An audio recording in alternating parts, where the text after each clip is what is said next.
नमस्कार बंधुरा आमी संगमित्रा आमार এই নিরামিষ সহজ রান্না চ্যানেলে আপনাদের সবাইকে স্বাগত। আজ আমি রান্না করছি উচ্ছে আর লাউ দিয়ে তেঁতুর ডাল। আপনারা এই গরমকালে খুব সহজেই বাড়িতে বানিয়ে নিতে পারেন এই রেসিপিটি।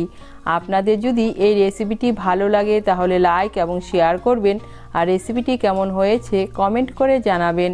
আরও নতুন নতুন রেসিপি পাওয়ার জন্য চ্যানেলটিকে অবশ্যই সাবস্ক্রাইব করবেন। ধন্যবাদ। প্রথমেই মুগ ডালটাকে সেদ্ধ করে নেব। তার জন্য কড়াইতে জল বসিয়েছি। এর মধ্যে আমি দিয়ে দিচ্ছি মুগ ডাল। এখানে আমি হাফ কাপ কাঁচা মুগ ডাল নিয়েছি। মুগ ডালটাকে আমি ভালো করে ধুয়ে নিয়েছি। এখন আমি ডালটাকে 80% মতো সেদ্ধ করে নেব। এই দেখুন ডালের থেকে ফেনা উঠছে, এই ফেনাগুলো আমি ফেলে দেব।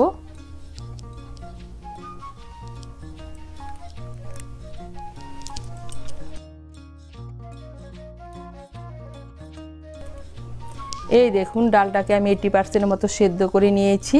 এখন এর মধ্যে দিয়ে দিচ্ছি কেটে রাখা লাউ। এখানে আমি এক ফালি লাউ ব্যবহার করেছি।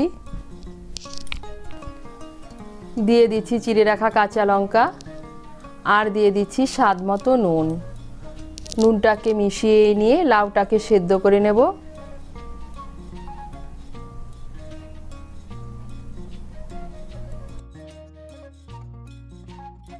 এই দেখুন লাউগুলো সেদ্ধ হয়ে গিয়েছে আর ডালটাও পুরোপুরি সেদ্ধ হয়ে গিয়েছে। এখন এর মধ্যে দিয়ে দিচ্ছি হাফ টিস্পুন হলুদের গুঁড়ো। হলুদের গুঁড়োটাকে ভালো করে মিশিয়ে নেব। মিশিয়ে নিয়ে ডালটাকে আরও 1-2 মিনিট ভালো করে ফুটিয়ে নেব। ডালটাকে আরও 1-2 মিনিট ভালো করে ফুটিয়ে নিয়েছি। এখন আমি ডালটাকে নামিয়ে নেব। আবার কড়াই বসিয়েছি। কড়াইতে দিয়ে দিয়েছি সর্ষের তেল। তেলটাও গরম হয়ে গিয়েছে। এর মধ্যে আমি উচ্ছেগুলো ভেজে নেব। এর মধ্যে আমি দিয়ে দিচ্ছি 2টো মাঝারি সাইজের উচ্ছে।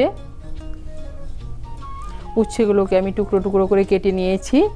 এর মধ্যে দিয়ে দিচ্ছি সামান্য একটু নুন আর সামান্য একটু হলুদের গুঁড়ো।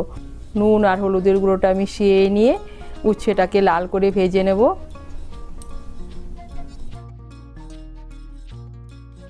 এই দেখুন উচ্ছেগুলোকে আমি লাল করে ভেজে নিয়েছি। এখন আমি উচ্ছেগুলোকে তুলে নিচ্ছি। উচ্ছে ভাজার পর কড়াইতে যে তেল আছে এই তেলেই আমি ডালের ফোড়নটা দিয়ে দেব।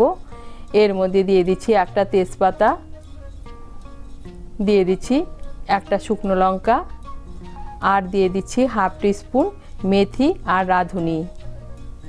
ফোড়নটা দিয়ে একটু নাড়াচাড়া করে নিয়ে এর মধ্যে দিয়ে দিচ্ছি 1 টিস্পুন আদা বাটা।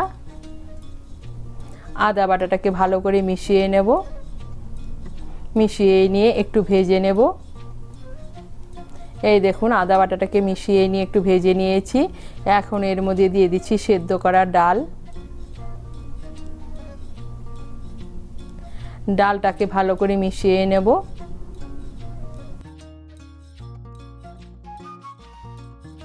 এখন এর মধ্যে দিয়ে দিচ্ছি ভেজে রাখা উচ্ছে আর দিয়ে দিচ্ছি স্বাদ মতো চিনি।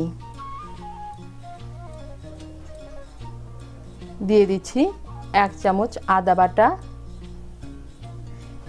উচ্ছে চিনি আর আদা বাটাটাকে মিশিয়ে নেব। মিশিয়ে নিয়ে ডালটাকে আরও 2-3 মিনিট ভালো করে ফুটিয়ে নেব। এই দেখুন ডালটাকে আরও 2 মিনিটের মতো ফুটিয়ে নিয়েছি আর তৈরি হয়ে গেল উচ্ছে আর লাউ দিয়ে মুগ ডাল।